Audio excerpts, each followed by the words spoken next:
Well, good morning, good afternoon, good evening, whoever you are, wherever you are, whenever it is for you. For me, it is just past midnight on Wednesday, the 10th of September, 2025, which makes this the news and events for Tuesday, September 9th, day 1294 of Vladimir Putin's war of aggression against the people of Ukraine. How do you do? I'm Peter Alexievich, and this is the Live at 5 from Kyiv, coming to you from this major European capital, currently under air alert. Scully, how you doing? Hey, Bjorn. Hey, Anthony, Tommy, Tom. I mean, just think, in the first three people I see looking in the chat, we've got, 18 time zones of the planet covered. Hey, Carl, how you doing?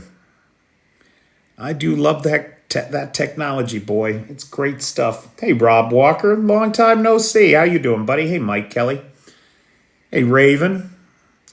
Chrissy Locke. Little Red. Little Red, I got everything wrong about who's sponsoring what. Tonight, our sponsor is Christian Houset. So if anybody sees Christian around, please thank him. Christian was the first person to step up and help with the Sofia trip, which I'm very happy to say, thanks to the generosity of particularly Derek Sands, Ted Greenow, and a couple other people, it's all taken care of. It looks like it's all taken care of. I just need to pinch my pennies for the next couple of weeks so I have some money to spend there.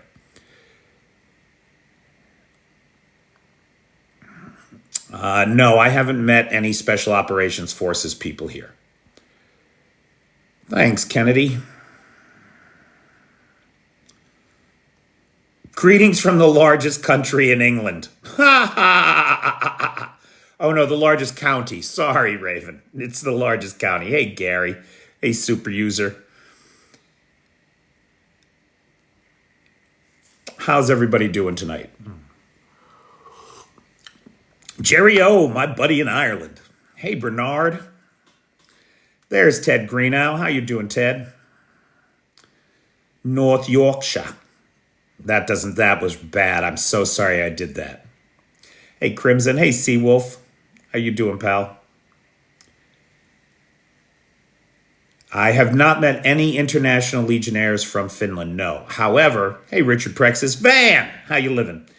However, I've met tons, not tons, they're just all big guys, of Finnish volunteers here, doing all kinds of things. The number one person, of course, that jumps to mind is Lars. No, not Lars. Lars is from Norway. Sorry about that, Lars. Is Tony Takiri. Tony Takiri, who drives aid from Finland out to the front. And I mean, this guy drives like within shelling range of places. There's some other guys that bring cars down from the Nordic countries all the time. I'm actually supposed to see some of those guys on Sunday. But the Finns are certainly pulling their weight in this thing, that's for sure. All right. So, guys, we got some things to talk about here tonight.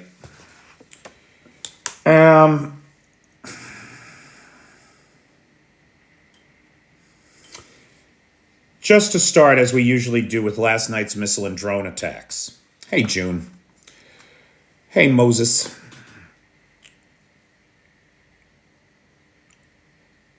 It was a pretty quiet night last night. Only 83 drones attacked the entire country. 60 of them were taken out, 74% interception rate. Good, solid interception rate. But the real news of last night's overnight strikes by the Russians, in contrast to the targeted precision strikes of the Ukrainians, is that this morning the Russians hit civilians, because of course that's what the Russians do, is target civilians, specifically out in the east, on the day that pensioners, right, were lining up at the local office for their pension checks. They hit them with a glide bomb. At least 24 people are dead from that single strike, mostly retirees, right? Victims.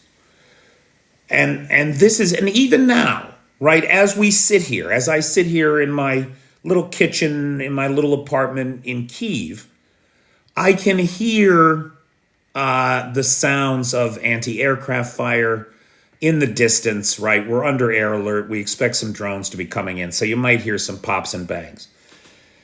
So this notion that Russia is in any way actually fighting a war rather than raining terror onto the populace in order to get the people to capitulate is nonsense of the first order. Anybody who thinks that Russia wants peace is a fool. Anybody who thinks that Donald Trump is going to come to our aid in this thing, having now subverted the federal government of the United States of America in service to the very genocidal lunatic in the Kremlin that is waging this nightmare genocide against the Ukrainian people, is naive beyond belief. He's in the enemy camp, and he's dragged America there with him. And for some reason, my fellow Americans do not have the strength to stop him and bring it back. And it's a crime and a sin. Now, on this subject of Trump doing everything he can to kiss Putin's ass, he has sent 2 plane loads of Russian dissidents seeking asylum in the United States back to Moscow, where they were immediately all turned over to security service personnel. That's who Donald Trump is. He is a creature of the Kremlin in subservience to a malign foreign power. Make no mistake. Make no mistake. Where is Ukraine's foreign minister? I don't know the answer to that. But I'm not done with Trump. Hold on. This whole thing of sending these dissidents back to Moscow is just a PR stroke of genius for Putin and his gang of ghouls in the Kremlin. This sends a clear message to everyone inside Russia that America will not save you. America is not your friend. You cannot run to America. They are simply going to send you back. That's where we are at with Donald fucking Trump. He also says that European leaders will come to D.C. next week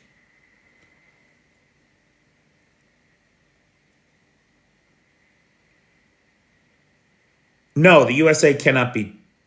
Olympus has fallen. Let's be clear. The federal system of government in the United States has been subverted by a malign foreign agent in the person of Donald Trump. How else do you explain the fact that Donald Trump had his intelligence people inform our European allies that we were discontinuing the memoranda of understanding in combating Russian disinformation? We're not going to participate in that anymore. We're going to let just Russian disinformation flow into the country. Why wouldn't we? It's coming out of the mouth of the President of the United States and his staff every day. So why will we even pretend that we're going to try to stop it? It is personally devastating to me. On the other hand, now look, I'm no fan of Boris Johnson, and we can all make our Boris Johnson jokes. But Boris Johnson did say that he thinks Europe should put boots on the ground now and start fighting Russia now. That they shouldn't wait. And I got to tell you, I agree with very little that Boris Johnson says, but that did resonate with me, boy. It certainly did. Now, I want to point out, while America is turning its back on everything that we believe, while the Russians continue their terror campaign against Ukrainian civilians because they are completely unable to advance on the battlefield. Let's be clear about that. The Russians lost 58 square kilometers of Ukraine last month, and they are on target to lose much more this month. Russia is no longer advancing. What little they advanced at all, taking 1% of Ukraine in 26 months. Hardly a thunder run, shall we say. While the Russians continue to terrorize the civilians of Ukraine, the Ukrainians continue to dismantle the Russian economy. We saw overnight last night the main oil pipeline in Penza, along with the gas pipeline there, were hit. Now, that main oil pipeline pipes 2 million barrels of oil a day to refineries inside Russia, or continues the gas deliveries north to Ust-Luga, where it gets put on ships for transport out of the country for export sale. 2 million barrels a day. That pipeline is now shut down. This is a big problem for the Russians if the Ukrainians keep hitting pipeline infrastructure. Because when you have a pipeline that's under pressure, you've got to keep it under pressure. You've got to keep the oil flowing. You've got to keep the gas flowing. If it stops, it's a problem. It's a problem. It's also a problem because the Russians don't have any storage facilities, right? The shit just goes to the refineries. It just goes to the ships for export. It goes through the pipelines for export to Belarus or Slovakia, Hungary. There's no storage facility. If they can't pump the oil from the oil fields through that pipeline, they've got to start turning off wells. And if you start turning off wells, it's not like turning off the tap. It's a process, and it costs money. Yeah, oil sanctions Ukrainian style, says Must Love Dogs. I like that. I like that. Now, here's the thing about this particular operation. We don't know how these explosions happened or why in Penza. The area was under an air alert. There were warnings about drones in the sky, but the GUR that reported this attack did not say how these explosions at this oil and gas pipeline happened. Now, hold that thought for a second, because I've got a story coming up here about Ukrainian agents operating way behind enemy lines inside Russia. And this has the smell to that kind of infiltration operation. Also last night, the Kubyshev-Lysychansk main oil pipeline. Now, this is the main oil pipeline, the strategic pipeline that pipes 82 million tons of oil through it a year for export to refineries, etc., right? It is shut down. It is shut down. It was hit last night, and it is shut down. Now, at the same time, now get this, at the same time that Ukraine is chipping away at Russia's refining capacity, estimates, the best estimates now, suggest that between 23 and 27% of Russia's refining capacity are offline. This has resulted, everybody's seen the videos, right? Of cars, 800 cars long waiting at the gas station to get their rationed 10 liters of gasoline that day. If they can get the kind of gasoline they want. There's no 95 octane in Moscow right now. There's 95 octane is running out all over the country. Diesel is not as much of a problem right now, although it may increasingly become one because a diesel pipeline was hit last week. That was the one that's part of the Druzhba pipeline, and that appears to be shut down. So now, oh yeah, June, you're right about that, right? June says watered down black market gas. There are videos all over Telegram of Russians who regret their purchase of black market gasoline because now their cars don't start. Colonel Douglas McGregor has many different spins on this war. Well, Big Kahuna, Colonel Douglas McGregor is a useful idiot of the Kremlin. He is a traitor to America. He is a piece of shit, tiny little man with a big chip on his shoulder because he never made general. And so rather than retire and keep his mouth shut, he's gone to work for the enemy so he can feel big. Make no mistake, Colonel Douglas McGregor is a piece of shit Kremlin mouthpiece. That's what he is. Seawolf, hold that thought. I'm coming to that. Because on top of all the gas crisis going on in Russia, right? Guess what Ukrainian hackers did? They targeted gasoline cards and they shut down the gasoline cards. Now, can you imagine? You've been sitting in line at WOG or whatever for 8 hours. You finally get up there. You slide your card into the machine so you can pump your gas, and it doesn't work.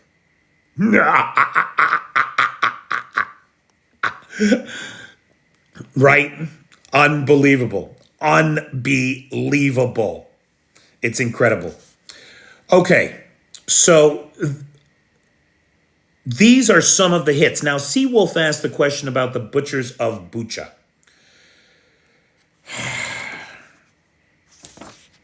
And that's a good place to go to next. This was an infiltration job. According to the main intelligence directorate of Ukraine, as reported in Ukrainiform and United 24 Media, agents of the GUR, right, Ukraine's main military intelligence directorate, especially since none of this is happening. You know, there's two ways to be fooled in the world. You can believe lies or you can refuse to believe the truth. And someone that would say something like that is guilty of both, in my opinion. Now, dig it. No, I don't know Ethan Levine's. What? Somebody mute that person, please. Agents of the GUR infiltrated Russia, made their way 4,000 miles, 6,500 kilometers, all the way to the east coast of Russia on the Pacific, where military unit 6912 was stationed. Military unit 6912 is the 748th separate battalion of the National Guard. And they were stationed all the way out on the Pacific coast, maybe for their safety, because these are the butchers of Bucha. These are the men who came down from the north, from Belarusian territory, into Ukraine, and then, we think, murdered at least 450 civilians in the town of Bucha. Explosive devices were planted in the parking lot at their HQ. And they were timed to go off right at 9 o'clock or 8 a.m. I forget now just exactly what it was. But at the time that everybody's supposed to be reporting for duty. So everybody's pulling into the parking lot. Everybody's walking into work. And bang, explosions rip through the parking lot. Now, we do not have a damage assessment. Only the GUR is saying only that several were killed and wounded in this attack on these known war criminals. And Seawolf, I think that's the story you're talking about, pal. If Putin got a win with Trump sending those asylum seekers back to Russia, back into custody inside of the police state. If he got a win to let dissidents inside Russia know there is nowhere to go that's safe, this is further evidence that for those bastards who came into this country and committed the most heinous war crimes, believing that they could do so with impunity under the shield of state actor, there is nowhere safe for them. There is nowhere they can go.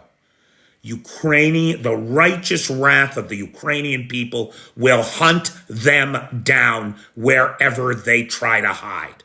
Make no mistake. And justice is coming. Justice is most certainly coming for every one of these sons of bitches. Putin should be careful too, I think. Because if now all the papers are going to say, we own the president of the United States, you can't run to the U.S. anymore, you can't get away, well, hell, then everybody inside Russia that has any kind of a conscience has no reason not to start to fight, has no reason not to join a partisan group and commit acts of sabotage to take this government down. Well, Steve-O, a whole bunch of them won't be running, will they? Now, on the subject of the police state and how it keeps its people ignorant, the people of Russia have no idea why there's no gas. They literally have no idea why there's no gas. The Russian papers say things like unscheduled maintenance, which is clearly code for Ukrainian drone attack, right? Unscheduled maintenance. But in the Republic of Moldova, which is somewhere out in central North Russia, News Channel 24 investigated the gas shortage. Are you ready for this? But could not find the cause. They could not find. This is what the Russian people are seeing on TV. These are their sources of information. An investigative journalist inside Russia goes out to try to find the cause of the gas crisis and cannot connect it with Ukrainian drone attacks against infrastructure. Now, one of the reasons for that, and this is important, is that the Russians keep shutting down the public internet.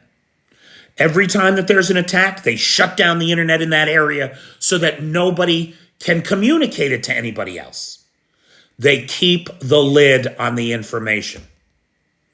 So this guy from News 24, who seems very sincere, I mean, he seems like a young man, very sincere. He's going to crack the case. He's going to figure out why there's a gas shortage in a country that is nothing but a gas station with nukes. And now they're running out of gas. So the best he found was a government official whose only comment was to assure him that we are not dealing with a global shortage. So the official Russian line on the gas situation is that it's not a global crisis. Now, this young man did not take the next logical leap and say the words, so it's just us? He didn't say that. He had the good sense to keep his mouth shut, right, and avoid 8 years in hard labor in a gulag someplace. Oh, my God. I mean, really, like, it's just, you can't make this shit up. This is what it is, and this is what Donald Trump is bringing to the United States. We're already seeing it with the cancellation of Stephen Colbert. There will be more of it, too. Medvedev. So everybody knows the Russians and the Finns fought a war right around the same time that the rest of us were busy with World War II, right? The Russians and the Finns fought this winter war. The Finns have a history of Russian aggression. They know what it is to have Russia as a neighbor. Oh, did Netflix pick up Colbert? I figured they would. I thought there was a good chance that that would happen. All right, anyway. So there's this history between Finland and Russia, right? Finland knows what they're dealing with Russia. And now that they've joined NATO, they've got what? An 810-mile border with Russia, which Russia is apparently trying to build some defenses up along. Well, what do you think the Finns are doing? The Finns are building their own defenses. Of course they are. How is that being interpreted by the Russians? It's being interpreted by the aggressor as an act of aggression. How dare you build defenses against us? You think you can fight us? We'll show you who you're fighting. Medvedev is threatening Finland with war, and he's blaming them. It's clearly their fault, because how dare they build fortifications against an aggressive neighbor. Ukrainian strikes on Russia. Okay, now here's a question I have. Let's talk about that Flamingo missile, because I have some bad news for those. Well, let's go through this. So we did see this amazing decapitation strikes on Russian command HQs in and around Donetsk last night. We saw a combination of drones and the Peklo, or Hellfire, which is a drone missile hybrid. We think it's got a 50-kilogram warhead, somewhere between 50 and 100 kilograms. The warhead is likely to be. The first thing that they hit was the Topaz plant in Donetsk, just outside Donetsk City, which is now the current HQ for occupation forces in Donetsk City. They then hit the command post of the 41st Combined Arms Army of the Russian Federation, followed that up quickly with a strike on the command post of the 20th Guards Motorized Rifle Division. Now, the Peklo missile drone hybrid has a small warhead, right? Not like the Flamingo that's got 1,000-pound warhead, or 1,000 kilogram, 1,050 kilo warhead, over a ton of TNT equivalent. The Peklo only has 50 to 100 kilos. Why were these smaller weapons used? Why aren't we seeing, if the Ukrainians have 400 Flamingos, as they claim they do, why are we not seeing them on the battlefield? Why are we seeing such limited use of them, where right now we only have confirmation of their use in 2 combat missions? I think there are 2 explanations, or it may be a combination of the 2. And one is a simple logistical issue, which I want to talk about second, because I think it is the most likely. The other is more disconcerting.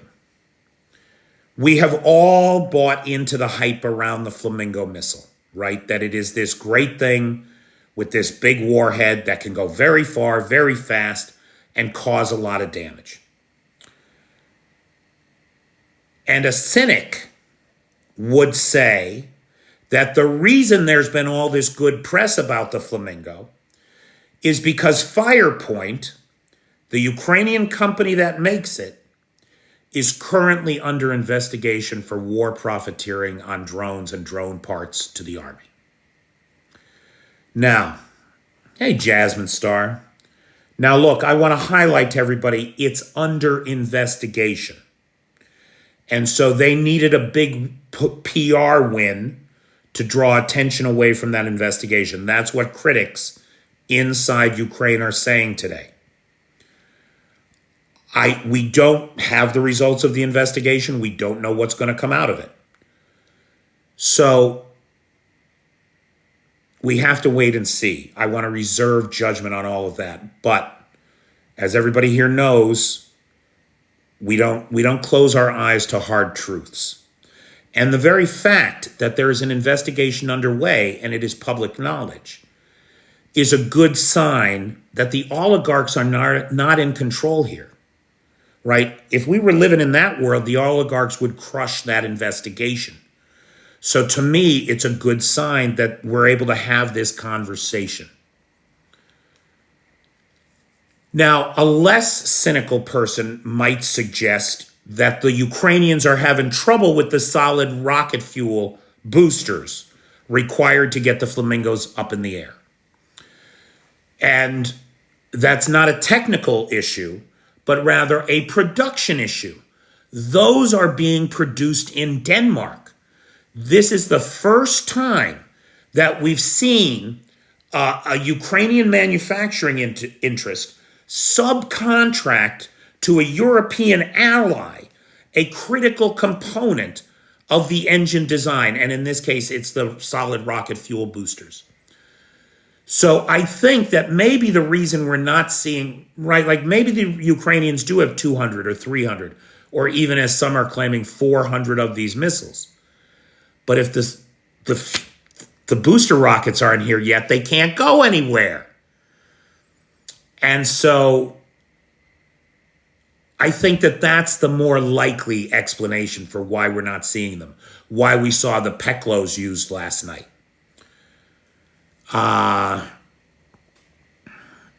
That's an interesting point, TKS Daddy.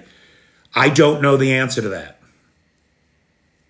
Apparently, one of the big innovations with the Flamingo and one of the ways that they've kept it light is that some percentage of the shell is fiberglass. Now, that may not be possible with a solid rocket fuel booster, right? Because you're burning. But if I'm not mistaken, fiberglass is an integral part of the design. Okay. So that's what I wanted to caution everybody about the Flamingo. I think that we should all take a breath around the hype for the Flamingo. And we should wait for the Danes to build those solid rocket fuel boosters and get them here. Then we'll see it. As I understand, Lars, one of the great things about the Flamingo is that it's dual deployment. It can be launched from the air or it can be launched from a surface launcher. Okay, wait. The 19th suspicious case of suicide by a Russian executive has happened in Kaliningrad. The Moscow Times and TASS are both reporting that Alex Sinistin, the CEO of K Potash Services, which is a fertilizer company, but, and this is the important bit, this guy has been tasked for the last 7 years or so with developing a potassium and magnesium mine inside Kaliningrad. They were supposed to open back in 2023.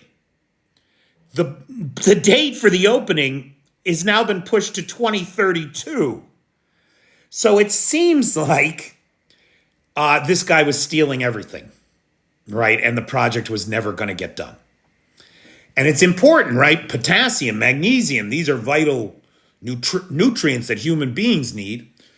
And that the vegetables that we grow, the plants that we grow need. And so key in creating fertilizers. Now dig this. Erling, that would be the first guess, right? Is that of course the guy fell out a window. The only thing is you're in Kaliningrad, not a lot of high-story buildings there. There's some, but right, not a lot of skyscrapers.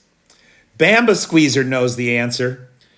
Now remember, he died of self-inflicted wounds. But he was beheaded. He was...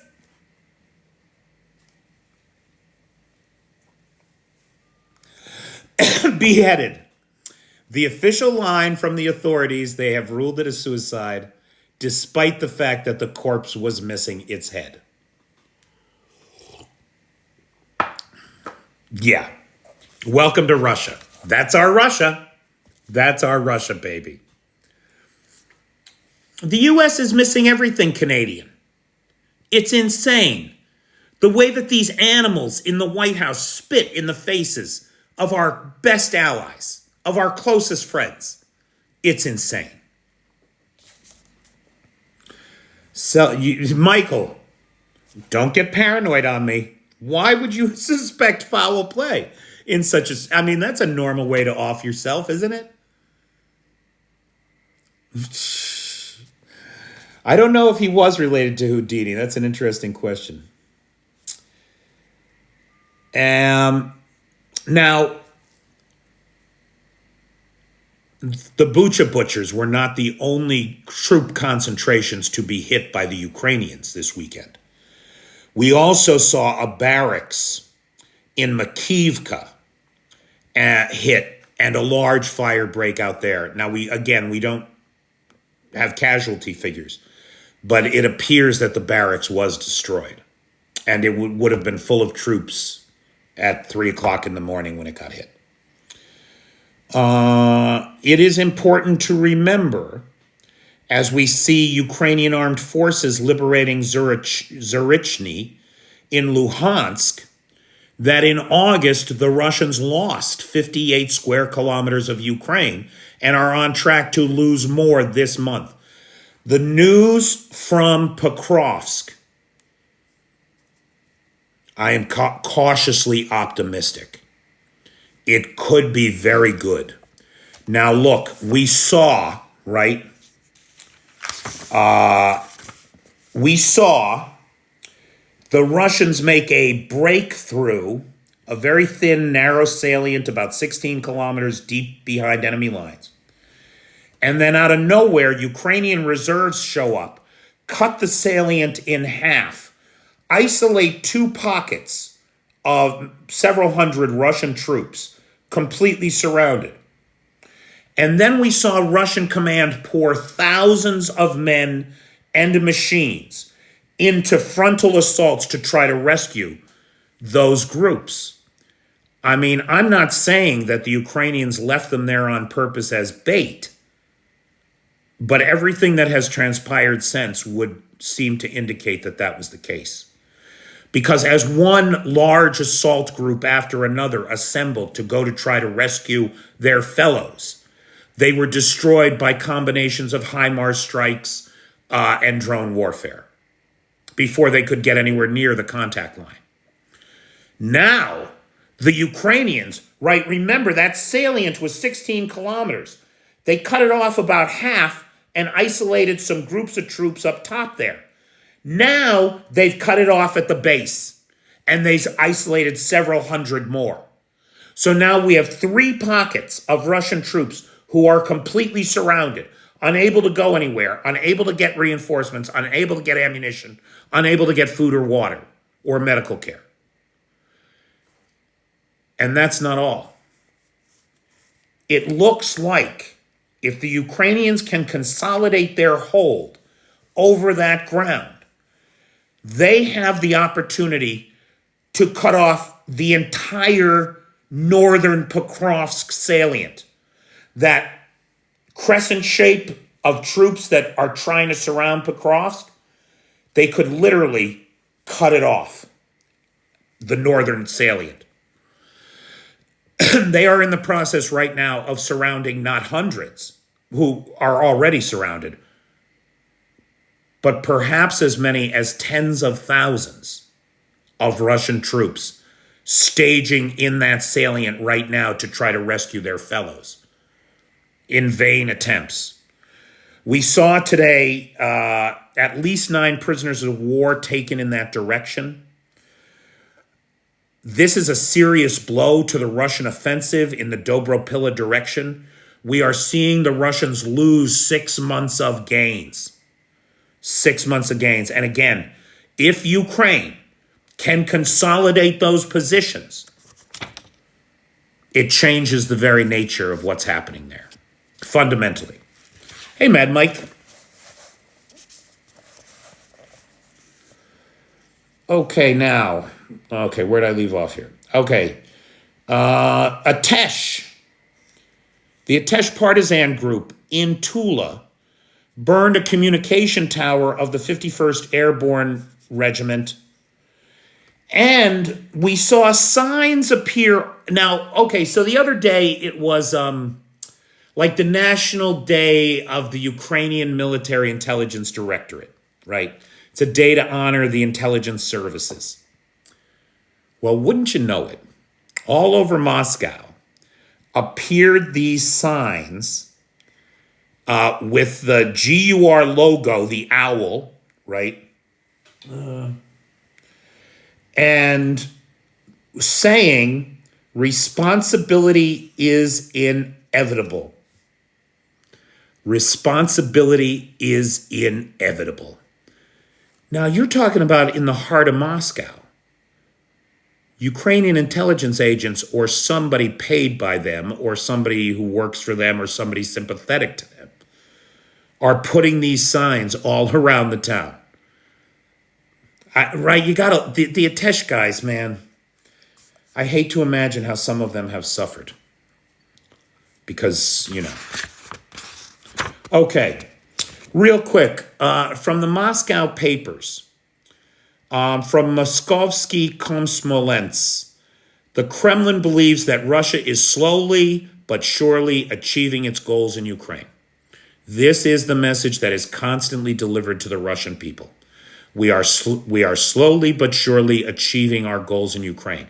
Therefore, Moscow does not intend, and this is a direct quote from MK, does not intend to stop where it is and doesn't feel the slightest desire for half-hearted solutions and half-baked compromises.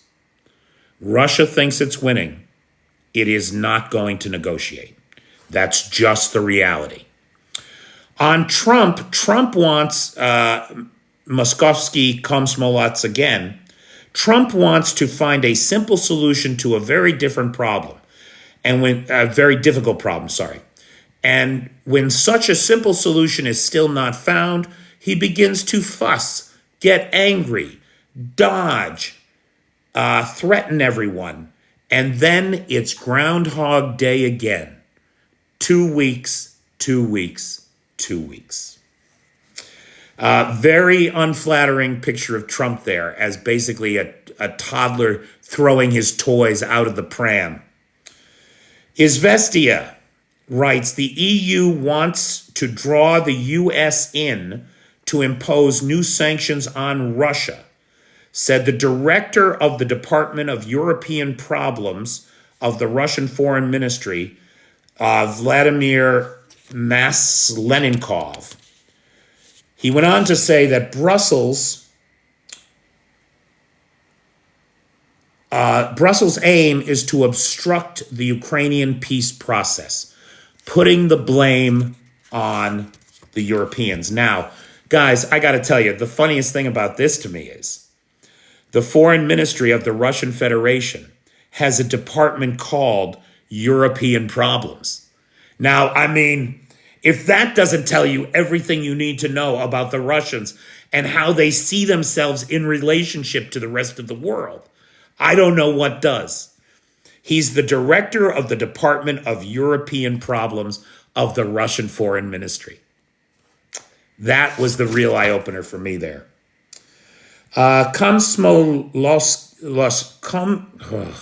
Sorry, guys. I'm really trying with the Russian.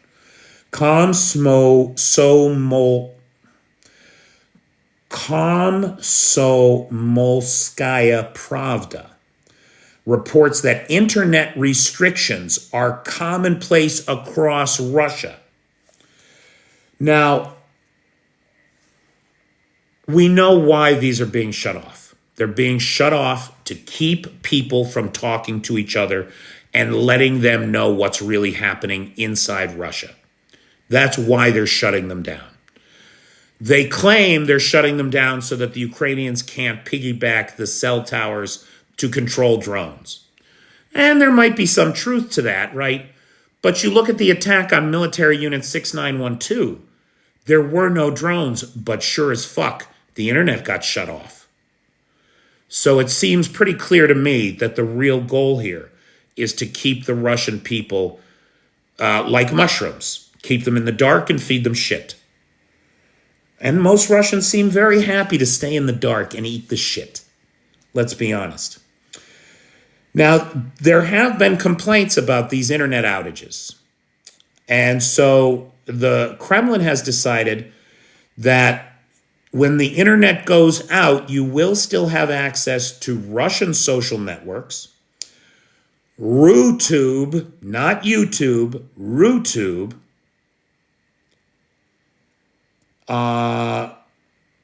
Russian retailers, government websites, and voting. You will still be able to vote online.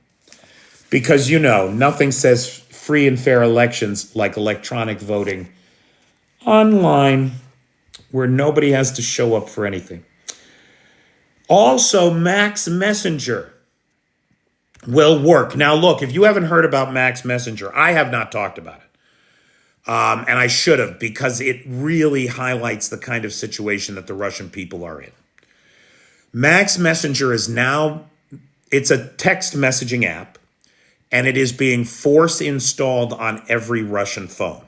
You don't have a choice. You have to have it.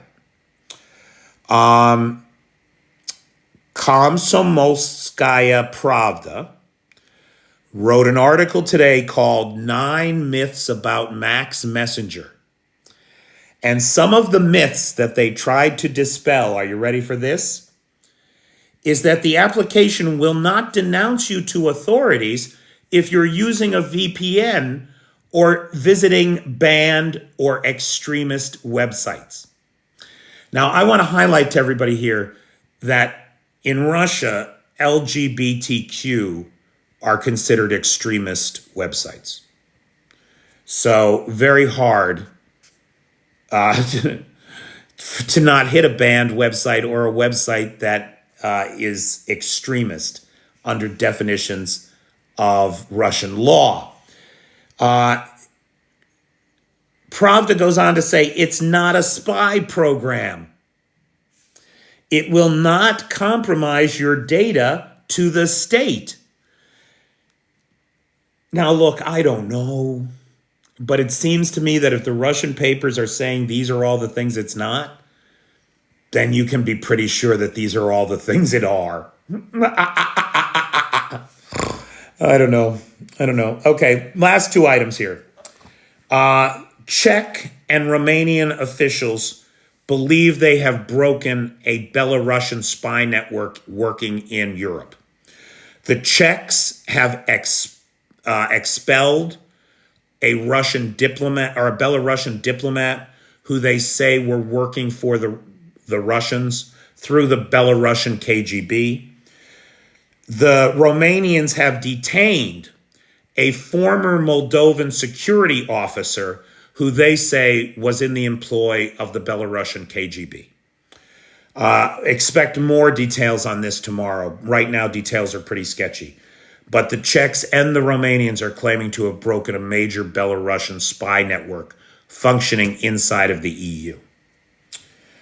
Finally, last thing here. Rosatom, the Russian nuclear company, right, that operates their nuclear reactors, and Gazprom, the state-owned gas business, are both looking to float panda bonds. Have you guys heard of these panda bonds? It's a debt instrument, right? You need to raise money because you don't have enough money. So you need to raise money. Normally you could sell shares of stock or you could sell bonds. The only problem is the bond market inside of Russia has collapsed. There is no bond market to speak of inside Russia. The last two bond floats by the Russian central bank failed to sell. They sold some, but they didn't hit their targets. This is a problem. So Rosatom and Gazprom are desperate to raise cash. And so they're attempting to float these securities, these debt instruments, to the Chinese market. Now, it'll be interesting to see whether or not Beijing goes along, and if they do, just how many Chinese think that it's a good idea to invest in Russian business right now. There is the possibility, of course, that the Chinese government could buy a bunch of these bonds and then use them to exert control over Moscow. We already think that Xi Jinping has his eyes on Siberia and North Manchuria. This could be another financial instrument for wielding power over the Kremlin. Yeah, Scully says, well, look, China owns Russia anyway. You're not wrong. What's your opinion on Vance? Well, if I gave any thought to J.D. Vance at all, I would probably hate him. But he's not important or interesting enough for me to think about. Okay, big thanks. Big thanks to our sponsor for tonight, Christian House, who was the first person to step up and assist with the Sofia trip, which is pretty well in hand now, guys. I need to raise some spending money so, that I can eat on the trip and stuff. But other than that, I'm in good shape. Oh, and I did rent a studio apartment, so I have a kitchen, so I can bring some food in and not have to eat out too much.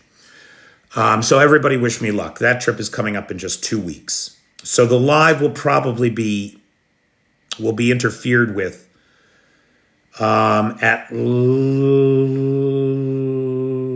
have to look. At least one night, I think. At least one night. Okay. Thanks, Mike Kelly. I appreciate it. I've never been to Bulgaria before. The last time Ursula von der Leyen flew into Bulgaria, Russians tried to jam her plane and murder her. I'm not that important, so I don't expect that to be a problem for me. You're very welcome, Carol. Big thanks to Lars, who has the Discord server, Nightshade, who has the Peter's Peeps group, and, of course, to the best moderators on the Tickety Talk, Pete, Travis, Jay, Maddie, and Feisty. Thank you all. Sarge had a great time in Bulgaria. So the most interesting thing so far I've learned about the Bulgarians is that to say yes, they do this. This is yes. So I'm going to have to see about that. Bamba, I'm not sure that that's what Lavrov was saying. When the electronic warfare attack happened on the president of the EU Commission plane, Lavrov fiercely denied that they had done it. I think his comments were tongue-in-cheek, sarcasm. Now, they could very well have been a confession disguised as sarcasm, but I think he would say that it was intended to be sarcasm.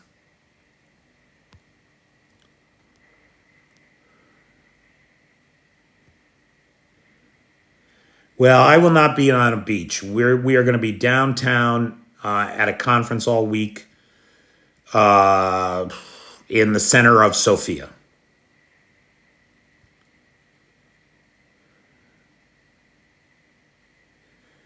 So, John, the Ukrainians are still dug in Kursk in a couple different places. South of Glishkovo, just across the border, they've taken a couple towns there. And then on the right bank, is it the right bank? Well, let's call it the west bank of the same river in Tetkino.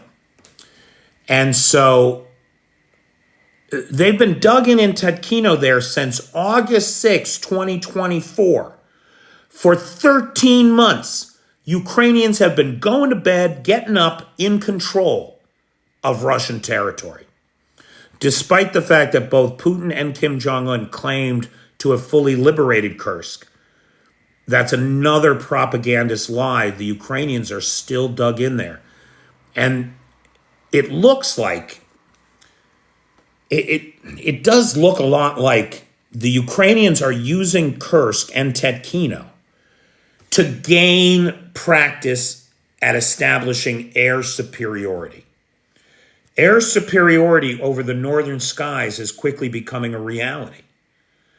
We're seeing MiGs and F-16s do bombing runs, particularly with AASM hammers, to strike Russian positions on the front line, which are then assaulted by Ukrainian ground troops. Now, they're not making progress there, but I'm not sure that progress on the ground is the goal. I believe that the real goal is to pin 65,000 troops in Kursk and keep feeding them into that Ukrainian meat grinder. Now, I'm going to say something here that is probably completely delusional, that is almost certainly wrong and will not come to pass. It is just a delusion of my poor primate brain, and so no one should take it seriously. However, it is worth pointing out that with the Pokrovsk offensive and the Kursk offensives, the Ukrainians have basically pinned nearly 200,000 soldiers, about 1/3 of all the Russian troops in Ukraine, into those two regions. Not only that, because they're constantly exhausting them, they're drawing in reinforcements all the time. Where are those reinforcements coming from?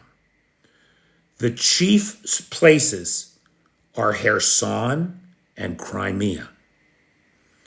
It looks to me like the Ukrainians are pinning those, that the real goal in Kursk, the real goal in Pokrovsk, is to drain the Southern Army out of Kherson and Zaporizhia and Crimea so that the Ukrainians can finally cut the land bridge to Crimea and begin the siege of Crimea. Now, I'm crazy. That can't possibly be right. But it'll be interesting to see how it all plays out.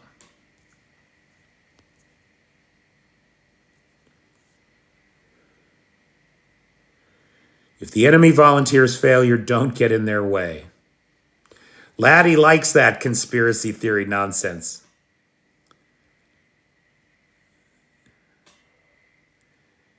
Eventually, Mike Kelly, I do believe it will. I just wish I knew when. It's going to be a long slog, Stuart. I think we're much more likely to see those troops turn their guns on their commanders and walk home than we are to see the Ukrainians eliminate them all. I don't know. We'll see, June. But that's my... Thank you for letting me share my war porn fantasy with you all.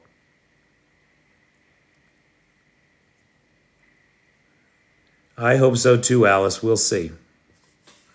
I'm almost certainly wrong, right? Like, that's not how things are going to happen. This is a much more complicated war than that. But do you remember those convoys we saw going to Kursk? 85 vehicles, hundreds of men at a time. And that was 6 months ago. All coming out of Crimea and Kherson, and Zaporizhia too. So we'll see what happens.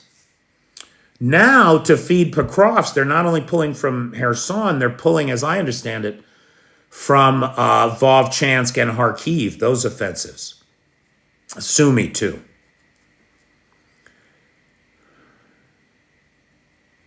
Winter is coming. Winter is coming. It's a good point to make. Okay, again, big thanks to Christian. I really appreciate it, Christian. I appreciate everybody who helped with the Sofia trip.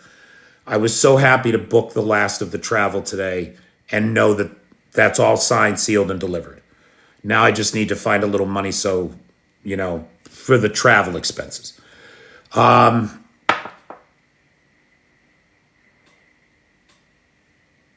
Big thanks to Lars, who has the Discord server, Nightshade, who has the Peter's Peeps group, and, of course, to the best moderator team on the Tickety Talk. Hungary signed a 10-year oil deal today from EU pipelines. Yay. Thank God. Maybe they'll stop getting in the fucking way. I assume Slovakia did too, Roy Daniels, right?